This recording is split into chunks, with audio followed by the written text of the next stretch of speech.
Assalamualaikum warahmatullahi wabarakatuh.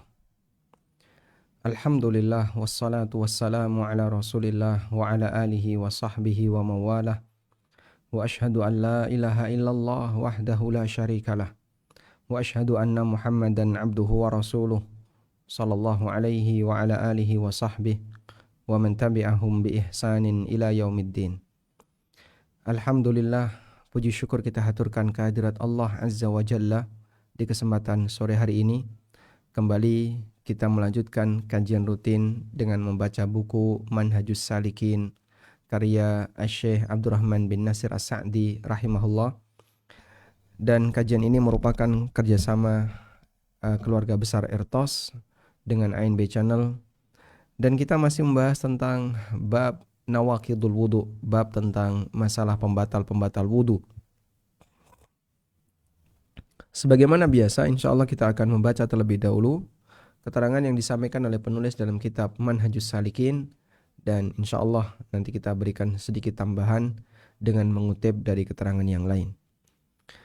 Penulis menyebutkan babun nawaqidul wudu, bab tentang pembatal wudu.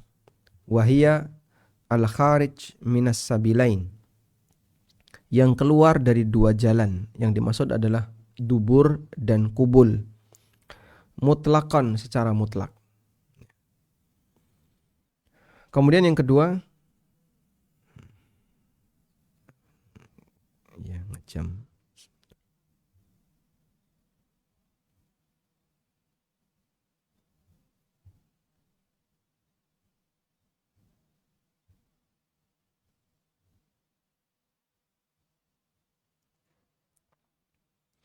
Al-kharij minas sabilain, semua yang keluar dari dua jalan secara mutlak. Artinya seluruhnya tanpa ada pengecualian.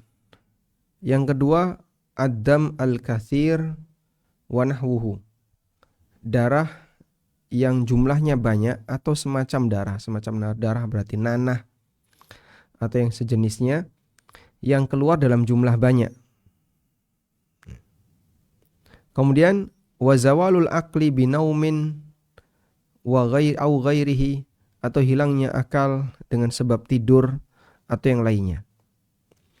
Sehingga orang yang tidur pulas maka wudunya batal. Kemudian wa aklu lahmil jazuri, makan daging onta.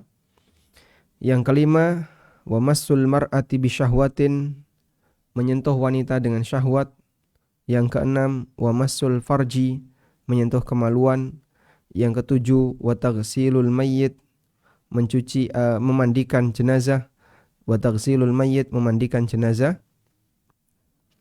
Yang kedelapan, wariddah, murtad, wahia tuhbitul a'mala kullaha, dan murtad itu bisa menghapus seluruh amal.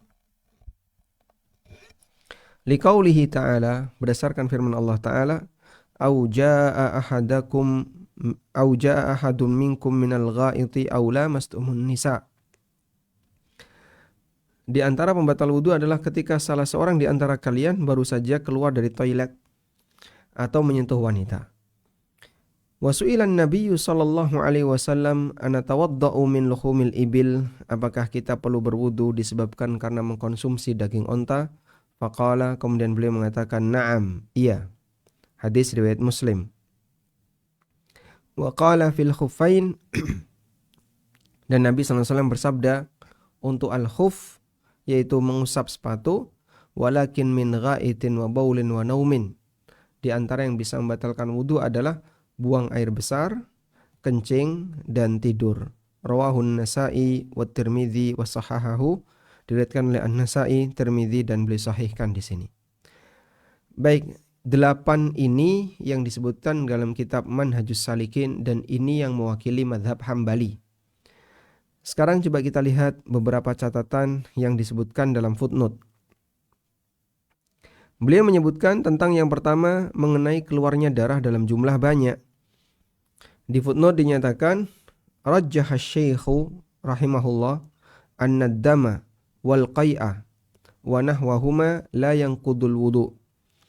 Syekh merajihkan pendapat bahwa darah kemudian muntah atau semacamnya itu tidak membatalkan wudu.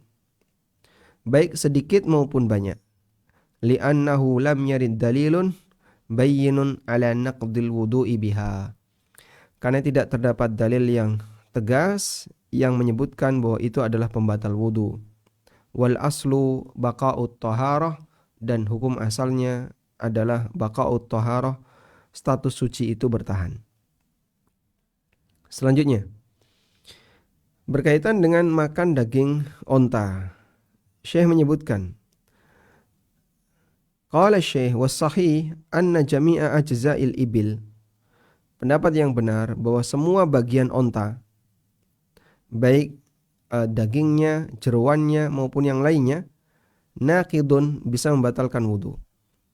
Li'annahu dakhilun fi hukmiha, karena semua itu masuk dalam pembahasan atau bagian dari makan onta, bagian dari hukum makan onta, dan semakna dengan lafadznya dan maknanya.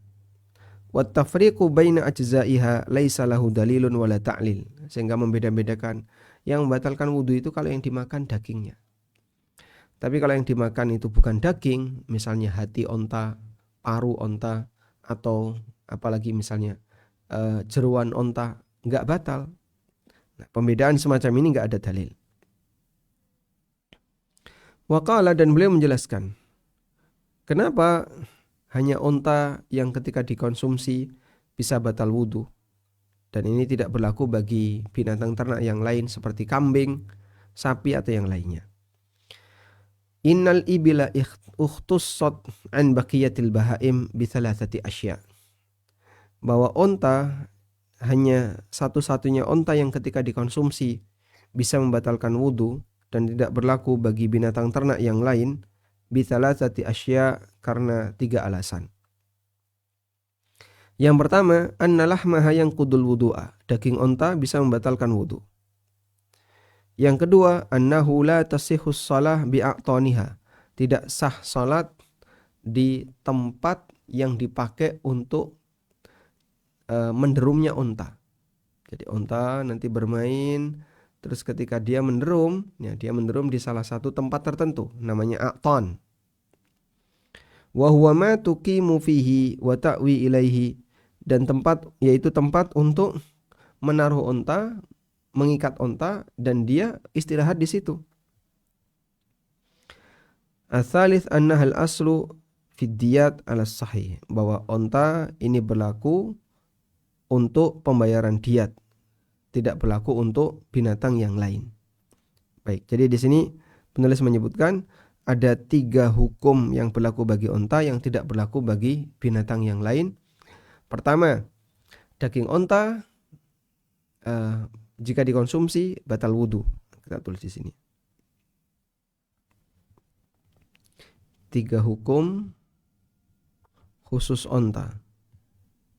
3 hukum khusus onta yang tidak berlaku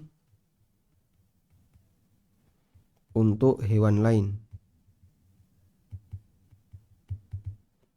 1. Jika dagingnya dimakan, batal wudu. Yang kedua,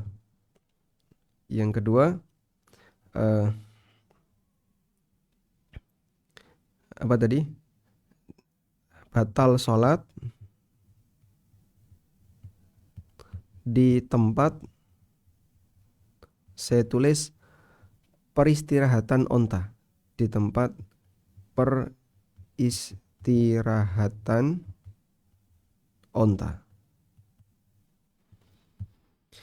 Yang ketiga adalah bayar diat hanya bisa dengan onta. Jadi 100 ekor onta itu nggak bisa digantikan dengan 100 ekor kambing atau 100 ekor sapi. Hanya bisa dengan onta. Baik, kita lanjutkan.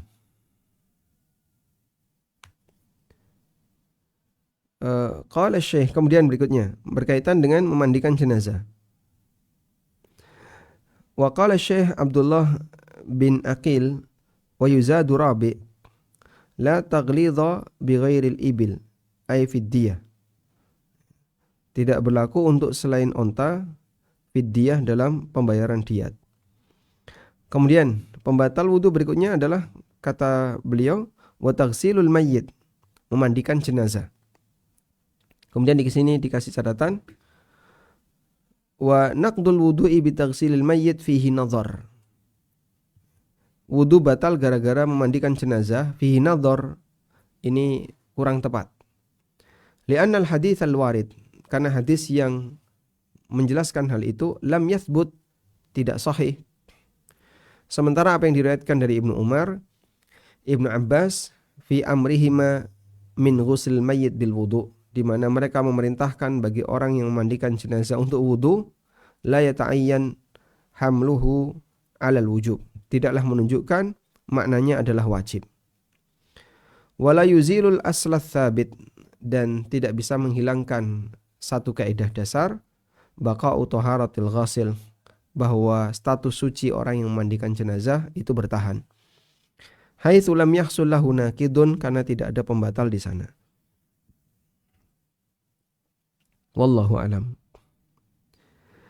Kemudian Syekh juga menyebutkan di footnote 1 di sini, wariddah, murtad, wa yatuhbitul a'mal kullaha, dan murtad bisa menghapus seluruh amal. Di sini disebutkan dzakara Syekh min nawaqidil wudu mujibatul ghusli. Syekh menyebutkan di antara pembatal wudu ada yang mengharuskan orang untuk, di antara pembatal wudu adalah semua yang mengharuskan orang untuk mandi junub, hubungan badan, kemudian keluar mani, darah haid, dan seterusnya. Wallahu alam. Baik, kita fokus di bagian ini dan insya Allah nanti akan kita berikan beberapa catatan. Sekarang kita akan berikan beberapa catatan berkaitan dengan masalah pembatal wudu.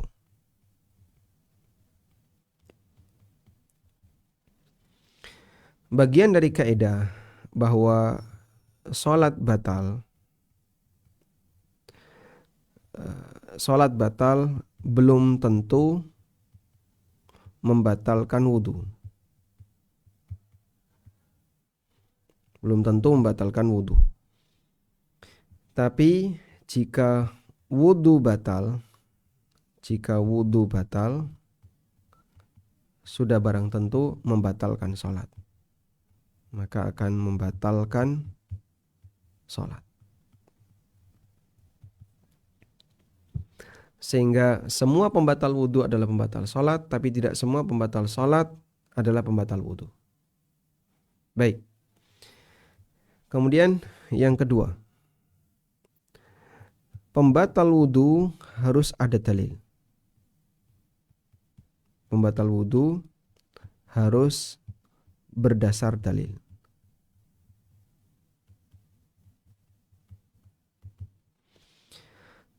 Sehingga manusia tidak boleh mengatakan, menurut saya ini membatalkan wudu. Tidak boleh. Mengatakan ini membatalkan wudu tanpa dalil, pelanggaran.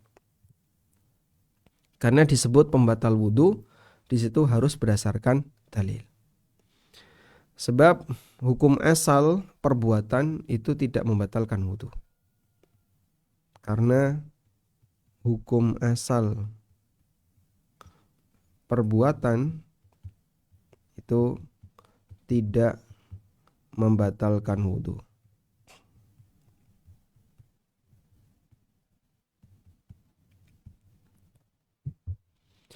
Sehingga orang yang dalam kondisi suci, maka selama dia tidak punya bukti bahwa dia telah melakukan pembatal, hukum asalnya adalah bertahan suci. Karena itu di sini orang yang sudah bersuci, hukum asalnya tetap suci sampai ada bukti bahwa wudunya batal, sampai ada bukti bahwa wudunya batal. Baik. Selanjutnya, pembatal wudu ada yang disepakati. Pembatal wudu yang disepakati. Ada pembatal wudu yang disepakati oleh para ulama. Pertama adalah kencing. Kita buat rinci ya. Kemudian buang air besar. Buang air besar. Saya tidak mengatakan semua yang keluar dari dua jalan, karena di situ masih mukhtalaf. Kalimat itu masih diperselisihkan oleh para ulama. Seperti misalnya angin yang keluar dari kemaluan wanita, dari farji wanita, itu membatalkan wudu atau tidak? Dalam hal ini masih beda pendapat di kalangan ulama. Maka saya tidak gunakan kalimat semua yang keluar dari dua jalan membatalkan wudu, karena kalimat itu tidak disepakati. Jadi buang air kecil, buang air besar, kita ganti aja. Buang air kecil. Kemudian yang ketiga, kentut dari dubur. Kentut dari dubur dengan aneka warna kentut, mau berbunyi maupun tidak berbunyi, baik bau maupun tidak bau, semuanya membatalkan wudu jika dia yakin betul-betul terjadi kentut. Kemudian yang keempat, semua yang menyebabkan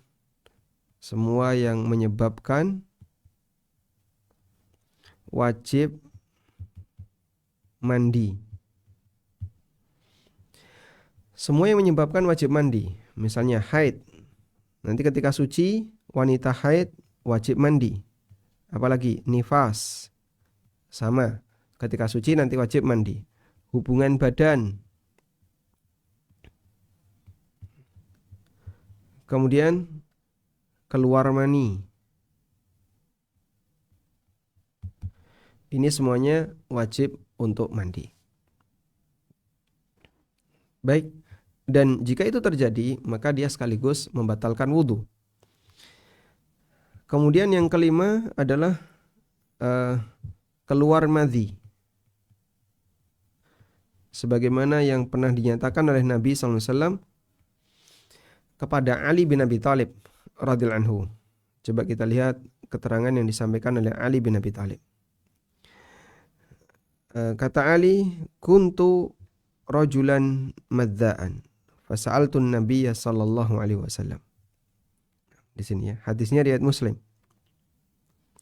An Ali bin Abi Thalib, dari Ali bin Abi Thalib radhiyallahu anhu, qala, beliau mengatakan, kuntu rajulan madza'an, aku adalah orang yang sering keluar madhi. Fa amartul Miqdad ibn al-Aswad, maka aku perintahkan Al-Miqdad bin Aswad, ayas alan nabiyya sallallahu alaihi wasallam, untuk bertanya kepada Nabi sallallahu alaihi wasallam. Kenapa enggak Ali langsung yang bertanya? Dalam riwayat yang lain, Ali itu malu untuk bertanya karena putrinya adalah istri beliau. Fasa'alahu, kemudian Al-Miqdad bertanya. Faqala, lalu Nabi SAW bersabda, fihil wudu, harus berwudu. Sehingga keluar madhi harus berwudu. Dalam riwayat yang lain, hadisnya riwayat Bukhari Muslim ya. Di sini riwayat Bukhari. Dalam riwayat Muslim ada keterangan, faqala, Nabi SAW bersabda, yaghsilu dzakarahu wa yatawadda. Dia cuci kemaluannya karena madhi itu najis, wa yatawadda, dan berwudu. Sehingga di sini menunjukkan bahwasanya keluarnya madhi termasuk di antara pembatal wudu yang disepakati, karena disebutkan dalam hadis riwayat Muslim. Baik. Berikutnya, ada nggak pembatal wudu yang lainnya yang disepakati? Coba kita lihat di sini.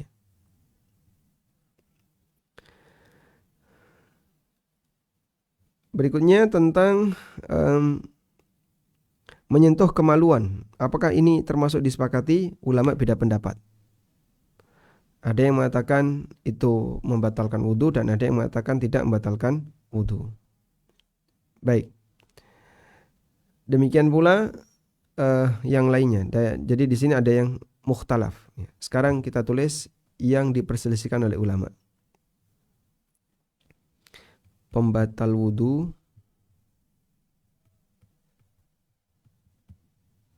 yang diperselisihkan ulama.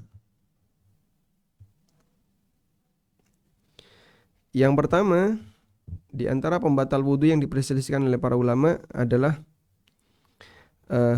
kentut dari farji.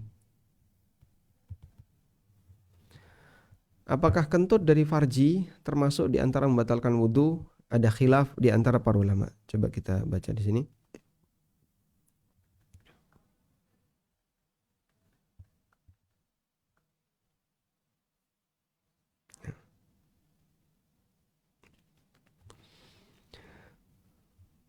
Ulama beda pendapat mengenai apakah batal wudu disebabkan karena keluarnya kentut min qubulil mar'ah, dari kemaluan wanita.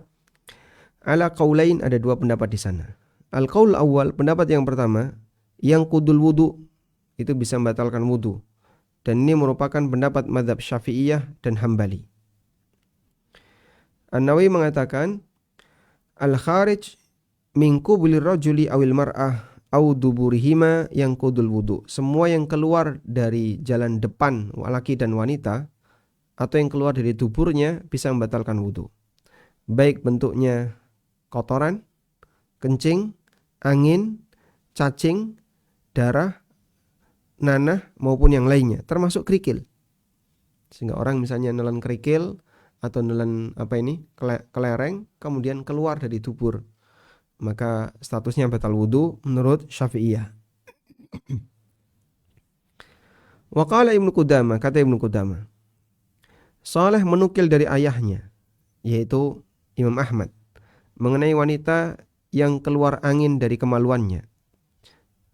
Kemudian Imam Ahmad mengatakan, ma kharaja minas sabilain fa fihi wudu. Semua yang keluar dari dua jalan ada kewajiban untuk wudu. Wa qala al-qadhi mengatakan, khurujur rih minas sabilain minadz dzakar wa qubul mar'ah yang qudul wudu. Keluarnya angin dari kemaluan lelaki dan perempuan bisa membatalkan wudu. Demikian keterangan dalam Al-Mughni. Al-qaulu tsani, pendapat yang kedua, la yang qudul wudu, bahwa angin yang keluar dari dubur wanita, saya ulang, angin yang keluar dari kubul wanita, dari jalan depan wanita, tidak membatalkan wudu. Wa huwa madhhabul Hanafiyah wal Malikiyah, dan ini pendapat Hanafiyah dan Malikiyah. Taib. Sehingga di sini ada perbedaan di kalangan para ulama. Dan wallahu taala alam, mengenai mana yang pendapat yang lebih mendekati, dalam keterangan At-Tirmidzi ada penjelasan dari beliau. Idza kharaja min qubulil mar'ati rihu wajaba 'alaiha al-wudu. Apabila keluar angin dari kemaluan wanita wajib untuk wudu. Wa huwa qaulu Syafi'i wa Ishaq. Dan ini pendapat Imam Syafi'i dan Ishaq bin Rahuyah. Dan secara pribadi, wallahu alam, pendapat yang lebih mendekati adalah tidak batal wudu. Kita tuliskan di sini mengenai kentut dari farji wanita. Ada yang mengatakan batal wudu. Ini berdasarkan pendapat Syafi'iyah dan Hambali. Dan ada yang mengatakan tidak batal wudu, tidak membatalkan wudu, dan ini merupakan pendapat Malikiyah dan Hanafiyah.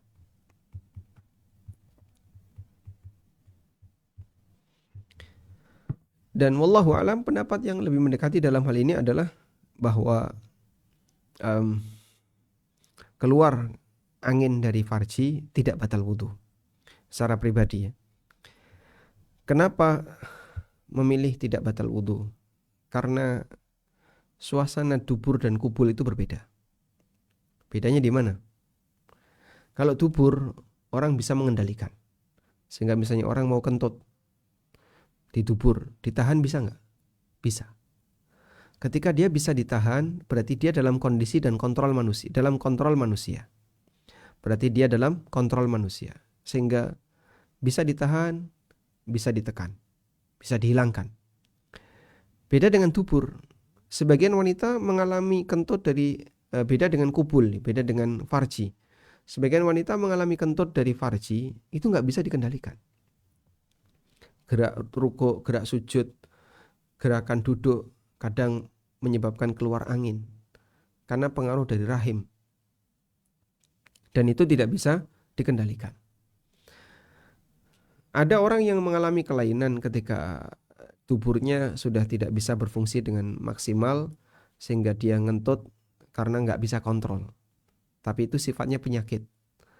Sementara banyak wanita yang normal, dia keluar angin dari kubul disebabkan apa?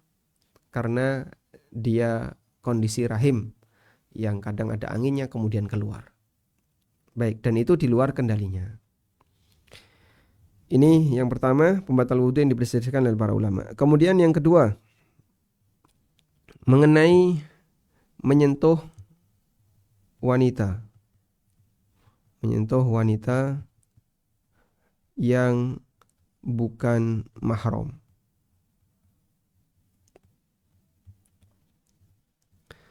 Menyentuh wanita yang bukan mahram. Di situ ada yang dilakukan dengan syahwat dan ada yang dilakukan tanpa syahwat.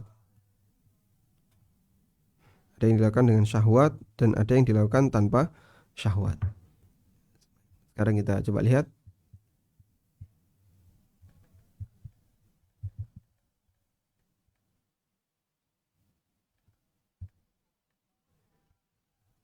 Nah,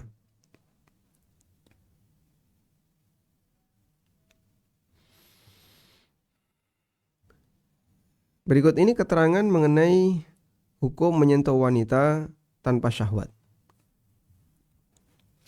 Faqad ikhtalafal ulama'u fi intiqadil wudu' min lamsi imra'atin biduni syahwatin.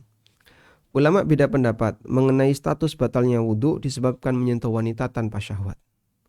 Hanafiyah mengatakan bahwa sebatas menyentuh wanita tidak batal wudu secara mutlak, baik syahwat maupun tidak syahwat. Ibnu Nujaim dalam Al-Bahrur Ra'iq mengatakan menyentuh kulit wanita tidak membatalkan wudu secara mutlak, baik dengan syahwat maupun tanpa syahwat.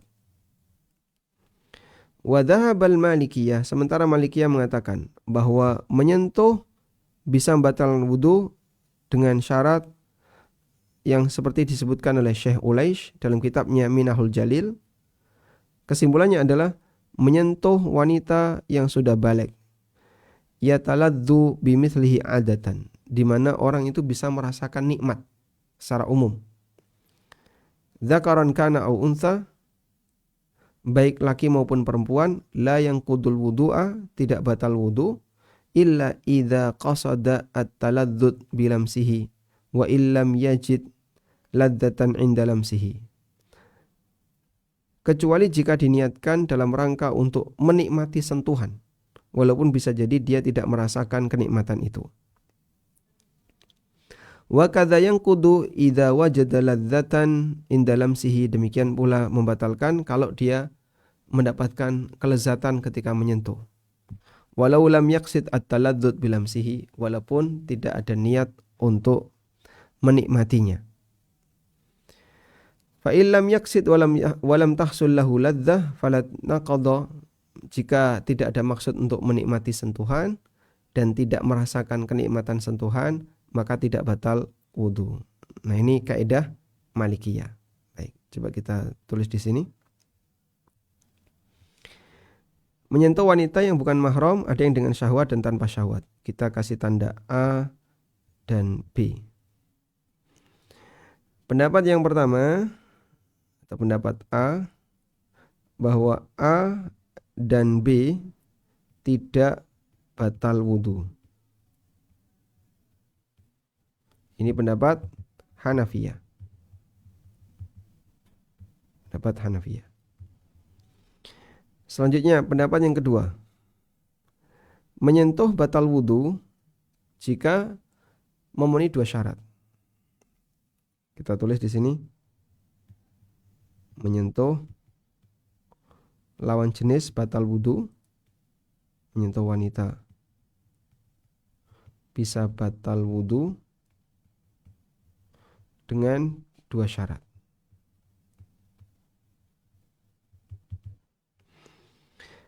Ada niat untuk menikmati.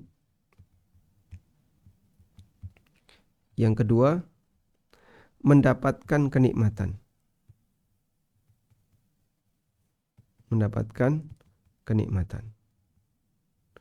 Kita tulis di sini dengan salah satu dari 2 syarat.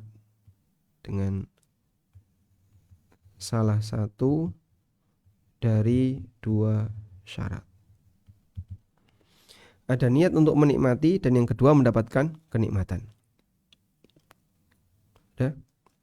Selanjutnya yang C, pendapat yang ketiga. Wa madhhabu Syafi'iyah dzakarahu an-Nawawi fil Majmu'. Sementara dalam madhab Syafi'iyah dikutip oleh An-Nawawi dalam kitabnya Al-Majmu'.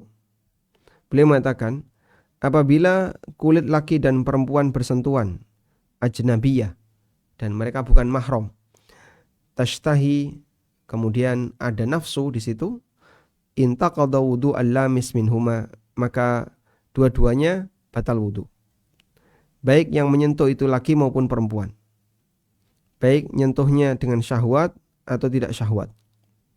Baik ada diiringi senang maupun tidak senang. Ladzah, bisa merasakan kenikmatan maupun tidak merasakan kenikmatan. Wa sawa'un qasada dzalika am hasala sahwan aw ittifaqan. Baik itu sengaja atau tidak sengaja, lupa misalnya. Baik nyentuhnya lama atau sempat terpisah sebentar hanya dengan sentuhan sedikit. Baik menyentuh dengan bi'adwin min a'dha'it taharah, baik menyentuhnya dengan anggota wudu, misalnya tangan, atau bukan anggota wudu, seperti lengan. Yang sentuhan lengan misalnya.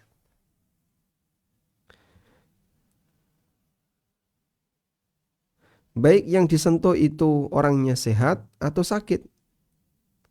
Zaidan am asliyan, baik sentuhnya tambahan maupun asli. Fa kullu dzalika yanqudul wudu indana. Wa fi kullihi khilafun lis-salaf. Meskipun masing-masing ada perbedaan pendapat, namun menurut pendapat kami itu bisa membatalkan wudu. Kita tulis di sini. Semua bentuk menyentuh lawan jenis,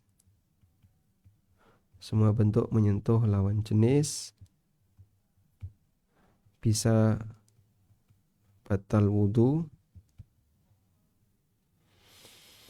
Semua bentuk menyentuh lawan jenis yang bukan mahram ya, bisa batal wudu tanpa kecuali.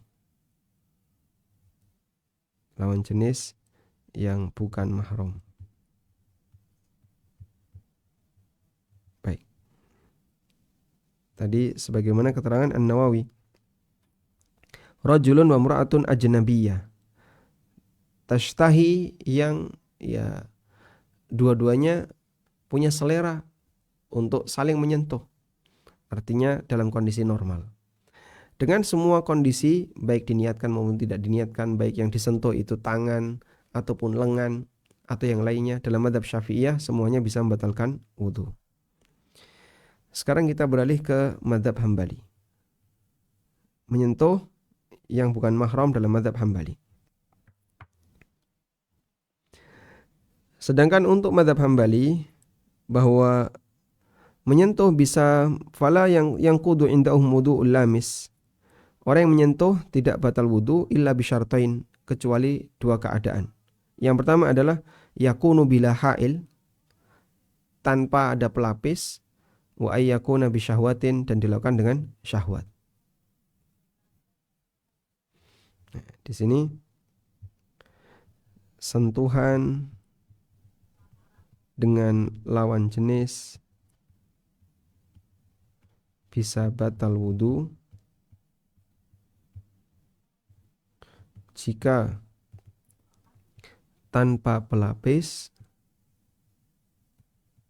dan diiringi syahwat. Masya Allah, ternyata cukup panjang ya perselisihan yang terjadi di kalangan para ulama berkaitan dengan menyentuh wanita yang bukan mahram, apakah batal wudu ataukah tidak batal wudu. Semoga bisa dipahami dengan baik. Baik, selanjutnya kita beralih kepada kasus yang ketiga. Kasus ketiga, saya ambilkan dari sini. Kasus yang ketiga adalah keluarnya darah dalam jumlah banyak atau nanah atau yang lainnya. Menurut pendapat Hanafiyah dan Hambali, ini bisa membatalkan wudu.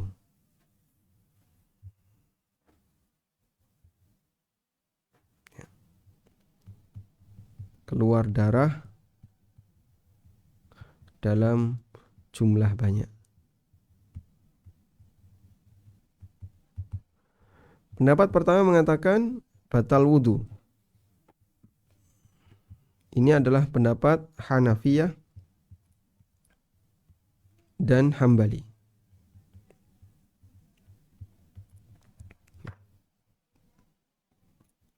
Baik. Coba kita lihat lagi.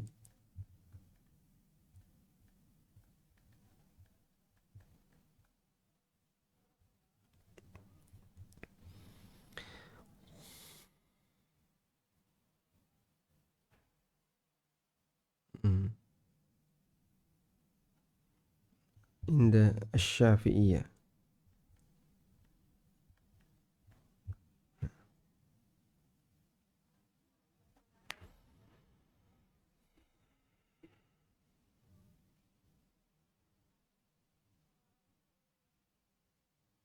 Nah. Kalau di sini dinyatakan berkaitan dengan keluarnya darah.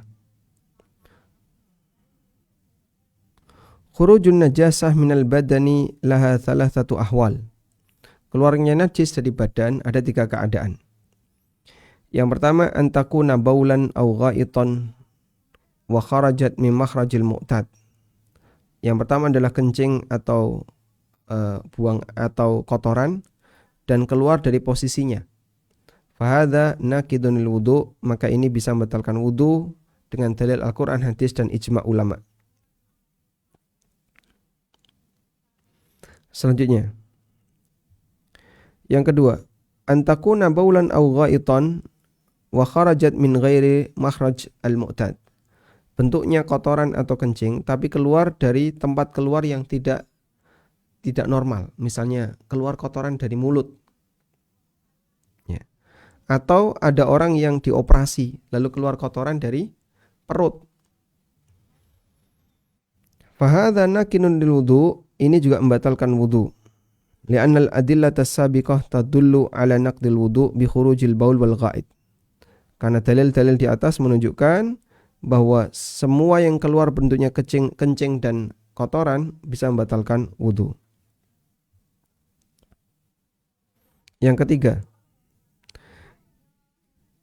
najis yang keluar dari badan selain kencing dan kotoran, seperti darah, kemudian muntah, menurut pendapat yang mengatakan najis di kalangan ulama. Dalam hal ini ulama beda pendapat. Sebagian seperti Imam Abu Hanifah dan Imam Ahmad mengatakan annahu naqidun lil wudu, bahwa ini bisa membatalkan wudu. Namun di sini tidak disebutkan mazhab yang lain. Tapi di sini ada keterangan An-Nawawi.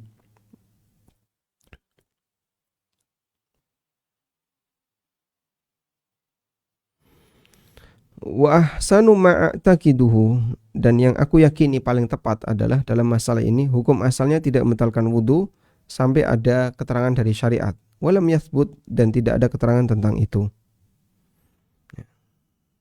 Dan wallahu alam, nampaknya dalam mazhab Syafi'iyah menyebutkan bahwa keluarnya darah dalam jumlah banyak tidak membatalkan wudu.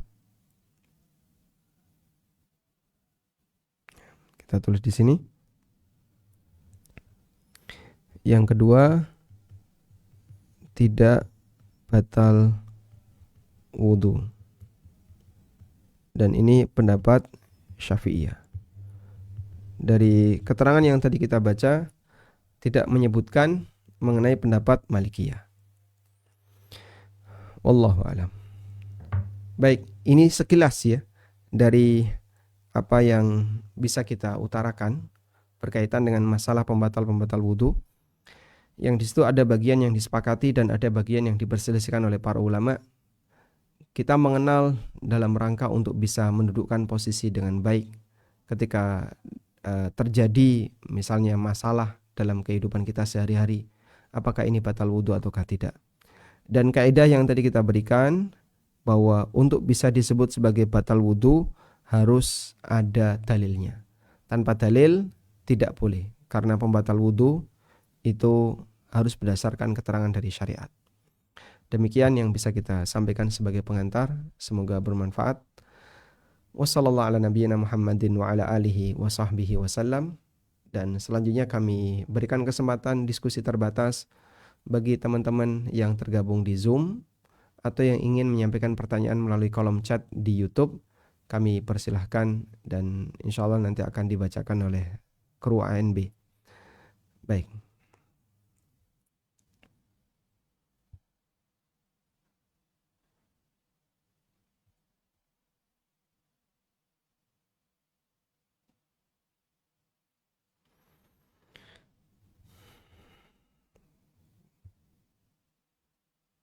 Coba.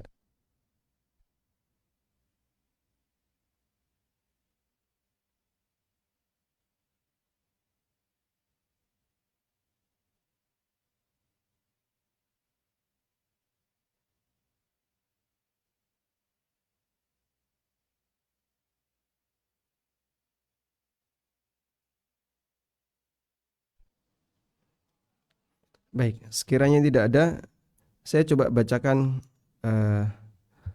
keterangan yang tadi kita jadikan sebagai referensi ya.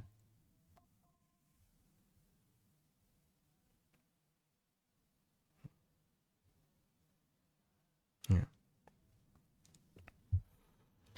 Coba kita baca di sini. Mengenai makan minum tidak membatalkan wudu selama yang dimakan bukan daging onta.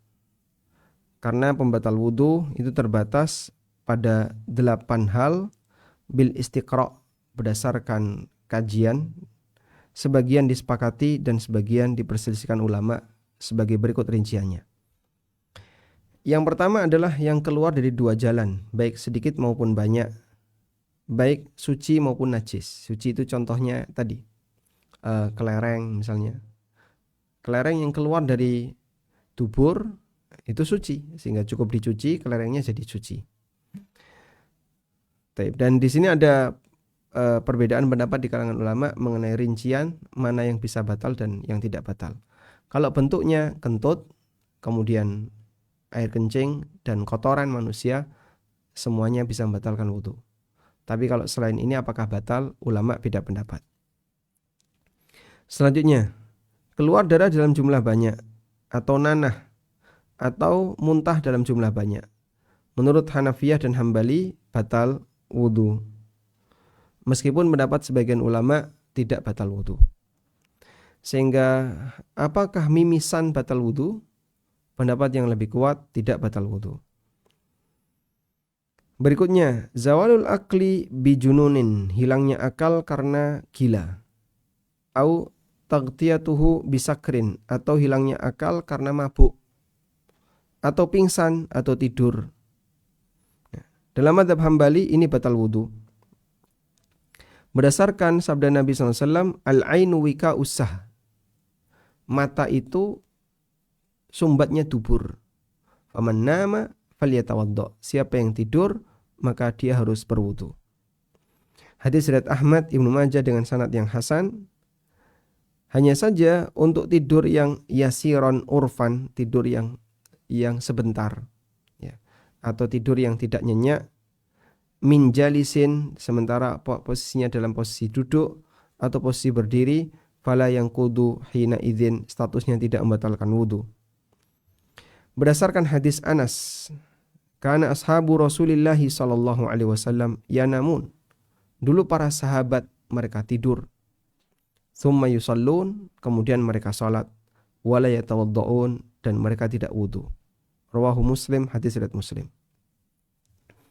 Saat mereka nunggu Nabi sallallahu alaihi wasallam di mana? Di masjid untuk salat Isya, maka mereka sambil tertidur, sambil duduk tertidur karena saking malamnya salat Isya itu dimulai, dan mereka tidur kemudian sholat tanpa mengulang wudu.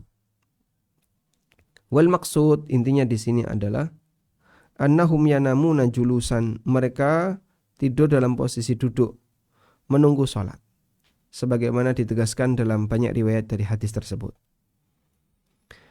Berikutnya, menyentuh kemaluan atau menyentuh dubur dengan tangan tanpa pelapis. Berdasarkan sabda Nabi SAW, man massa farjahu falyatawaddo. Siapa yang menyentuh kemaluannya, maka dia harus wudu. Meskipun bagian ini masih diperselisihkan oleh para ulama. Hadis riwayat Ahmad, An-Nasa'i, dan Ibnu Majah. Yang kelima, lelaki yang menyentuh kulit wanita. Menyentuhnya dengan kulitnya diiringi dengan syahwat. Berdasarkan firman Allah Ta'ala, aula mastumun nisa, atau ketika kalian menyentuh wanita.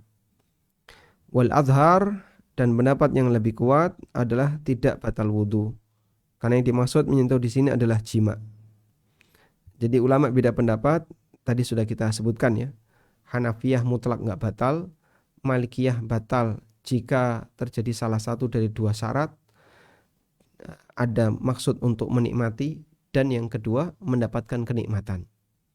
Kemudian Syafi'iyah mutlak batal, sementara Hambali batal jika diiringi dengan syahwat dan tanpa pelapis. Itu mengenai hukum menyentuh wanita yang bukan mahram. Selanjutnya adalah makan daging unta. Berdasarkan hadis dari Jabir bin Samurah radhiyallahu anhu, ada orang yang bertanya kepada Rasulullah sallallahu alaihi wasallam, apakah aku perlu wudu min luhumil ghanam, disebabkan karena makan daging kambing? Qala, jawab Nabi SAW, in syi'ta fatawaddo, kalau mau silahkan wudu, wa in syi'ta fala tatawaddo, dan kalau kamu gak pingin ya gak usah wudu, gak apa-apa. Qala, kemudian beliau bertanya lagi, atawaddau min luhumil ibil, apakah aku perlu berwudu karena makan daging onta? Qala, jawab Nabi SAW, na'am, iya. Fatawaddo, kamu harus berwudu min luhumil ibil, disebabkan makan daging onta. Rawahu Muslim, hadis riwayat Muslim. Yang ketujuh, ghuslul mayyit, memandikan jenazah. Karena Ibnu Umar dan Ibnu Abbas, mereka memerintahkan bagi orang yang memandikan mayit untuk berwudu. Wa qala Abu Hurairah, kata Abu Hurairah, aqallu ma fihi wudu, aqallu ma fihi al-wudu, minimal adalah berwudu. Ya. Mandi lebih baik, tapi minimal berwudu. Yang kedelapan, ar-riddah anil Islam, murtad dari agama Islam. Berdasarkan firman Allah Ta'ala, la in asyrakta la yahbatanna amaluka wa la takunanna minal khasirin. Kalau kau berbuat syirik, maka seluruh amalmu akan terhapus dan kau akan menjadi orang yang rugi. Wallahu alam. Walhamdulillahirabbil alamin. Demikian yang bisa kita sampaikan. Semoga yang sedikit ini bermanfaat. Selanjutnya coba kita lihat. Ada pertanyaan via Zoom. Silakan. Ada pertanyaan, Ustaz. Ketika setelah wudhu memakai kaos kaki yang dipakai untuk berjalan di lantai tempat umum, yang tidak tahu, tidak kelihatan ada najis atau tidak becekan dan tersebut. Lalu kaos kaki tersebut dipakai untuk sholat, apakah boleh Ustadz? Karena saya berpikir tidak tahu lantai umum tersebut ada bekas apa saja. Barakallahu fikum. Lantai ya. Lantai umum. Nah,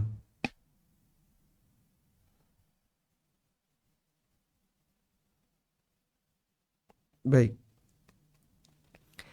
Pada asalnya lantai, kemudian tanah, lalu apapun yang kita injak hukumnya suci. Karena bumi ini dijadikan oleh Allah Ta'ala sebagai alat untuk bersuci. Sebagaimana disebutkan dalam hadis riwayat Bukhari Muslim, Nabi SAW pernah bersabda,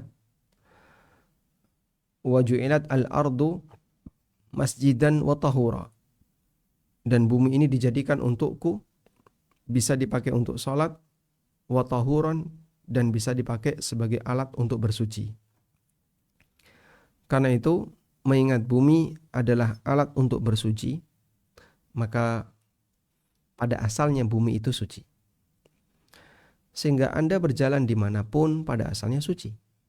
Kalau masalah kotor dan tidak, itu sifatnya penilaian karena kita risih. Misalnya ada debu, kita sebut kotor, yaitu karena kita merasa risih aja dengan debu.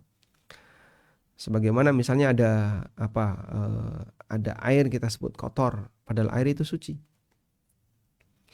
Oleh karena itu dalam hal ini insya Allah Anda boleh menggunakan kaos kaki tadi untuk sholat, walaupun dipakai jalan-jalan di berbagai lantai yang Anda tidak tahu apakah itu semuanya suci atau tidak. Wallahu a'lam. Berikutnya Ustaz. Kalau memandikan anak lalu kena kemaluannya, batal tidak wudunya? Nah, ini kembali kepada perbedaan pendapat di kalangan para ulama mengenai menyentuh kemaluan tanpa syahwat itu batal wudu atau tidak. Ada yang mengatakan menyentuh kemaluan baik pakai syahwat maupun tanpa syahwat batal wudu mutlak. Dan ada yang mengatakan tidak batal wudu kecuali diiringi dengan syahwat. Dan pendapat yang kedua ini yang lebih kuat, bahwa menyentuh kemaluan tanpa syahwat tidak batal wudu. Karena itu memandikan anak kemudian menyentuh kemaluan anak tersebut, wudunya tidak batal.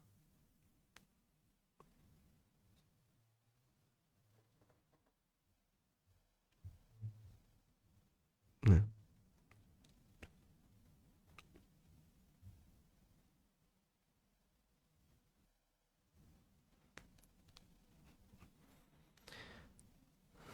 Cukup. Ada yang bertanya tentang tidur ya. Kalau tidur apa batal wudu? Bagaimana dengan tidur terlentang? Coba kita bacakan di sini. Tidur dibagi menjadi 3. Tidur terlentang. Ini bisa membatalkan wudu baik sebentar maupun lama. Dan ini adalah pendapat ulama 4 mazhab. Sudah? Yang kedua, tidur dalam posisi duduk. Ini tidak membatalkan wudu jika sedikit. Dan ini merupakan pendapat Imam Ahmad, Imam Malik, Sufyan Ats-Tsauri, dan Abu Hanifah. Berbeda dengan Syafi'iyah. Menurut Syafi'iyah, fala yanqudu indahu wudu al-qa'id wa in kathura ma dama mufdiyan bi mahallil hadath ilal ardi. Kalau dalam mazhab Syafi'iyah, tidur duduk semuanya tidak batal wudu. Meskipun tidurnya lama, selama bagian dubur tertekan dalam posisi duduk. Ats-tsalits, kondisi yang ketiga, tidur untuk selain 2 posisi tadi. Tidur sambil berdiri atau tidur ketika sujud. Apakah bisa membatalkan wudu? Menurut Syafi'iyah batal wudu, dan ini salah satu di antara pendapat Imam Ahmad dalam salah satu riwayat. Sementara Abu Hanifah mengatakan tidak batal wudu orang yang tidur ketika sedang sholat. Baik tidur dalam posisi berdiri, dalam posisi ruku atau sujud atau duduk. Wa dhahaba Ahmad fi riwayatin ukhra, dan Imam Ahmad berpendapat dalam riwayat yang lain bahwa tidurnya orang yang berdiri dan sujud tidak batal wudu illa idza kathura, kecuali kalau tidurnya banyak, tidur lelap. Nah, jadi ada 3 kondisi tadi ya. Kalau tidurnya terlentang, 4 mazhab mengatakan batal wudu, baik sedikit, sebentar maupun lama. Yang kedua, tidur dalam posisi duduk, ada 2 rincian di situ. Kalau tidurnya sebentar tidak batal wudu, ini pendapat Imam Ahmad, Imam Malik, dan Abu Hanifah. Kalau tidurnya lama batal wudu. Dan pendapat yang kedua, tidur sambil duduk, mau lama maupun sebentar, tidak batal wudu. Ini pendapat Syafi'iyah. Kemudian yang ketiga, tidur pada posisi selain duduk dan terlentang, seperti dalam posisi sujud atau yang lainnya. Nah, ulama beda pendapat dalam hal ini. Ada yang mengatakan tidak batal wudu ketika orang itu tidur dalam posisi sholat. Dan ini pendapat Abu Hanifah. Wallahu alam. Baik, mungkin demikian yang bisa kita sampaikan.